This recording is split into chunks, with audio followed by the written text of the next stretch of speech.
There has been a small range of scientific experiments to see if this really works, at least in the short term. For example, in 2013, a professor of psychology named Molly Crockett, who I interviewed at Yale, got a bunch of men into a lab and split them into two groups. All of them were going to face a challenge. They were told that they could see a slightly sexy picture right away if they wanted to, but if they were able to wait and do nothing for a little while, they would get to see a super sexy picture. The first group was told to use their willpower and discipline themselves in the moment. But the second group was given a chance before they went into the lab to pre commit to resolve out loud that they were going to stop and wait so they could see the sexier picture. The scientists wanted to know, would the men who made a pre commitment hold out more often and longer than the men who didn't? It turned out pre commitment was strikingly successful. Resolving clearly to do something and making a pledge that they'd stick to it made the men significantly better at holding out. In the years since, scientists have shown the same effect in the broad range of experiments. My trip to Provincetown was an extreme form of pre-commitment, and like Ulysses' victory, it also began on a boat. As the ferry to Provincetown pulled out, I looked back at Boston Harbor, where the main light was reflecting on the water. I stood towards the back of the ship, next to wet and flapping stars and stripes, and watched the foam of the ocean spraying behind us. After about 40 minutes, Provincetown slowly appeared on the horizon when I saw the thin spike of Pilgrim Monument come into view. Provincetown is a long, lush strip of sand where the United States juts into the Atlantic Ocean. It is the last stop in the Americas, the end of the road. You can stand there, the writer Henry David Thoreau said, and feel the whole of the United States at your back. I felt a giddy sense of lightness, and as the beach approached through the foam, I began to laugh, though I didn't know why. I was almost drunk with exhaustion. I was 39 and I had been working nonstop since I was 21. I had taken almost no holidays. I fattened myself with information every working hour to make myself a more productive writer. And I had started to think that the way I lived was a bit like the process where, in a factory farm, a foie grass goose is force fed gross amounts in order to turn its liver into pate. In the previous 5 years, I had traveled over 80,000 miles researching, writing, and talking about two books. All day, every day, I tried to inhale more information, interview more people, learn more, talk more, and I was now manically skipping between topics like a record that has been scratched from our overuse. And I was finding hard to retain anything. I had felt tired for so long that all I knew was how to outrun it.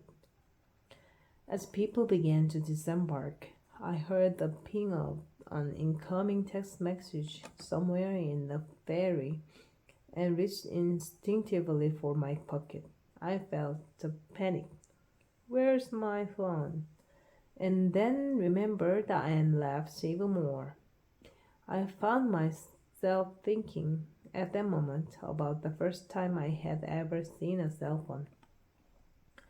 I was around 14 or 15, So this was 1993 or 1994, and I was on the top deck of the 340 bus in London coming home from school. A man in a suit was talking loudly into an object that in my memory is the size of a small cow.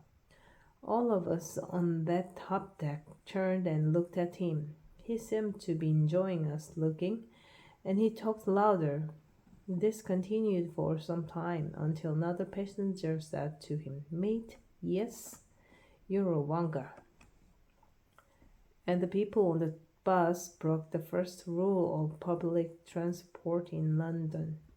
We looked at each other and we smiled. These small rebellions were happening all over London, I recall, at the birth of mobile phones. We saw them as an absurd invasion. I sent my first email about 5 years later when I went to university. I was 19 years old. I wrote a few sentences and clicked send and waited to feel something. No surge of excitement came. I wondered why there was such a fuss about this new email thing.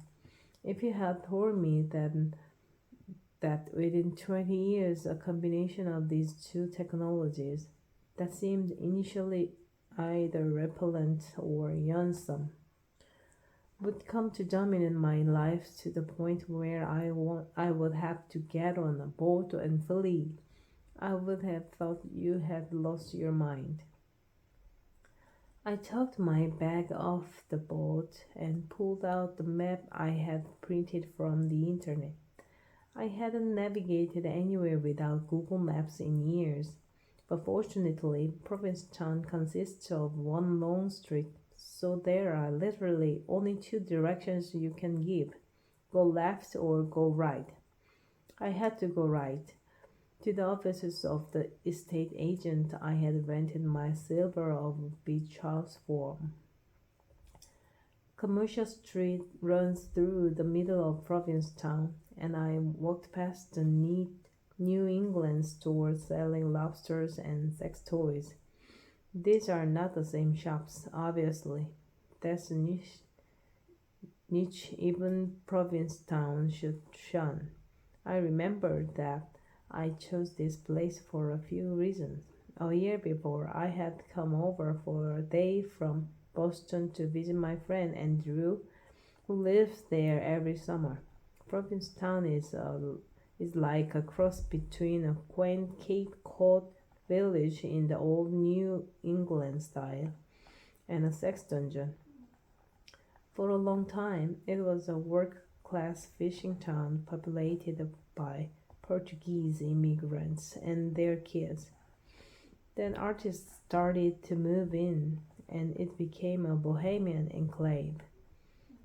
Then it became a gay destination. Today it is a place where, in old fishermen's cottages, there now live men whose full-time job is to dress as Ursula, the villain from The Little Mermaid, and sing songs about cunnilingus to the tourists who dominate the town in summer. I chose Provincetown because I found it charming but not complex. I felt slightly arrogantly that I had figured out its essential dynamics in my first 24 hours there. I was determined to go to a place that would not trigger my journalistic curiosity too much. If I had chosen, say, Bali, I know that I would have soon started trying to figure out how Balinese society worked and begun interviewing people, and soon I would be back to my manic information sucking. I wanted a pretty purgatory where I could decompress and nothing more.